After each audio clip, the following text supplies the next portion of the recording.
When Animals Spoke, Stories from the Qur'an. In the pages of the Holy Qur'an, the stories were not only of prophets and kings, but of creatures without voices who carried messages from the divine. A bird who challenged a mighty throne, an ant that stopped an army in its tracks, a crow that taught mankind how to bury the dead, and a whale that embraced a prophet in the darkness of the deep, showing mercy greater than the ocean itself.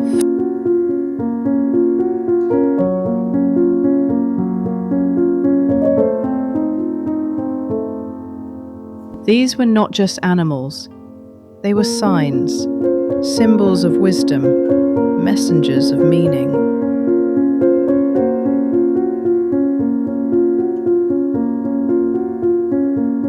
In this series, we'll journey through the most unexpected conversations, the deepest lessons, and the most touching encounters, where ants think, birds plan, and beasts remember their creator. Join us in When Animals Spoke, Stories from the Qur'an, where every voice carries a message.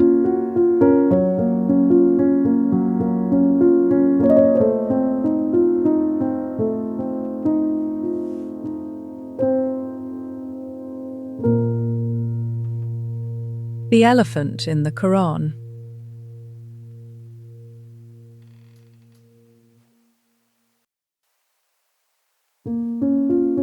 In Mecca, where the sacred Kaaba stands, the house of Allah, our story begins.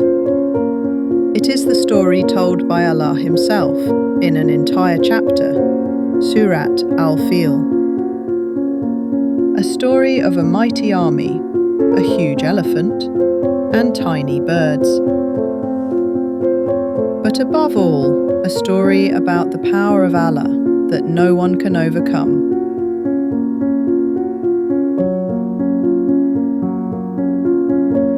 In Yemen, there was a ruler named Abraha al-Ishrim.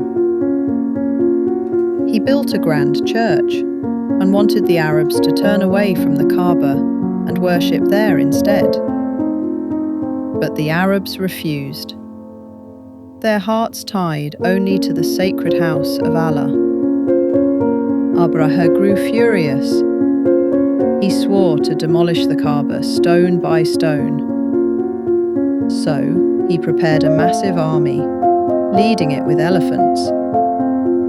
At the front was a giant, mighty elephant named Mahmud. Mahmud was the strongest and largest of them all, a creature so powerful that people thought he could crush mountains. So how could the Kaaba withstand him?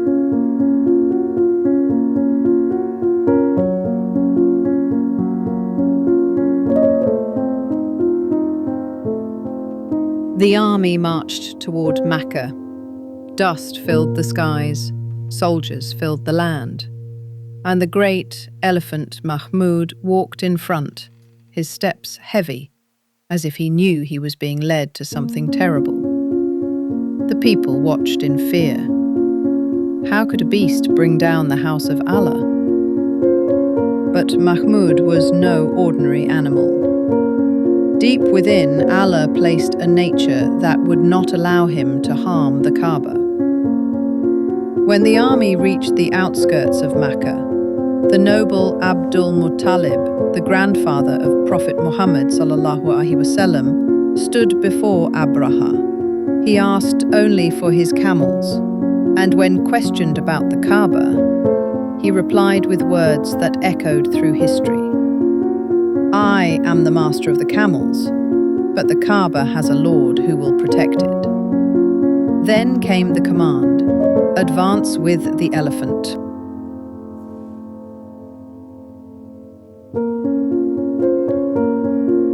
But Mahmud stopped.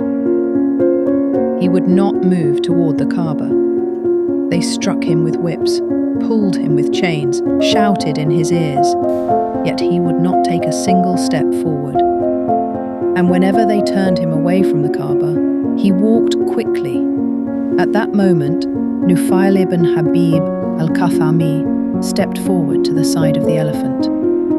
He held the elephant's ear and said, "Kneel down, Mahmud, and return safely to where you came from, for you are now in the sacred land of Allah." The elephant trembled, then bent his knees and sank to the ground. He refused to rise, as if he had understood those words, as if he was bowing before the command of Allah.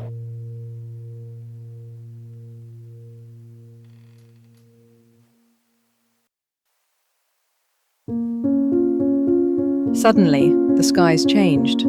Flocks of strange birds filled the heavens, coming from every direction. They were called Ababil, tiny birds, but each carried stones of baked clay in their beaks and claws. The birds swooped down and dropped their stones, each small pebble pierced through a soldier's body, striking with the power of Allah. Within moments, the mighty army was crushed, turned into lifeless remains scattered across the land, like dry, eaten straw.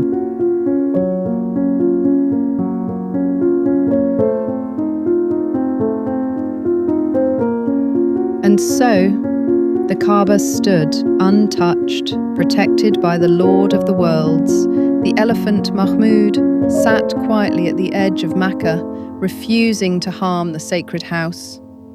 He became a silent witness to this miraculous event, the creature who would not obey injustice. Have you not seen how your Lord dealt with the companions of the elephant? Did he not make their plan go astray? And he sent against them birds in flocks, striking them with stones of hard clay, and he made them like eaten straw.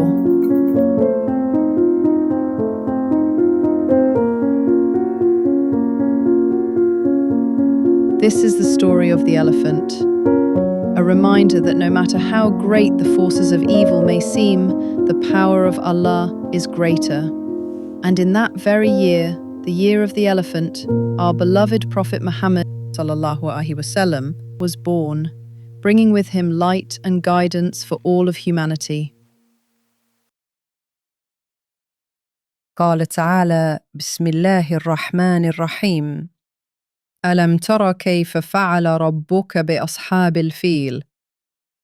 ألم يجعل كيدهم في تضليل؟ وأرسل عليهم طيرا أبابيل ترميهم بحجارة من سجيل فجعلهم كعصف مأكول. صدق الله العظيم.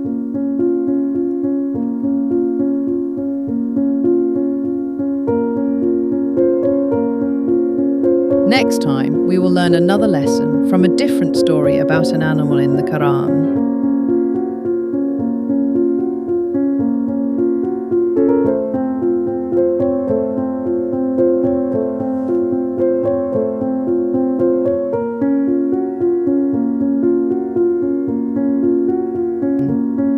If you loved this story, don't forget to like, share, and subscribe for more inspiring tales from the Qur'an.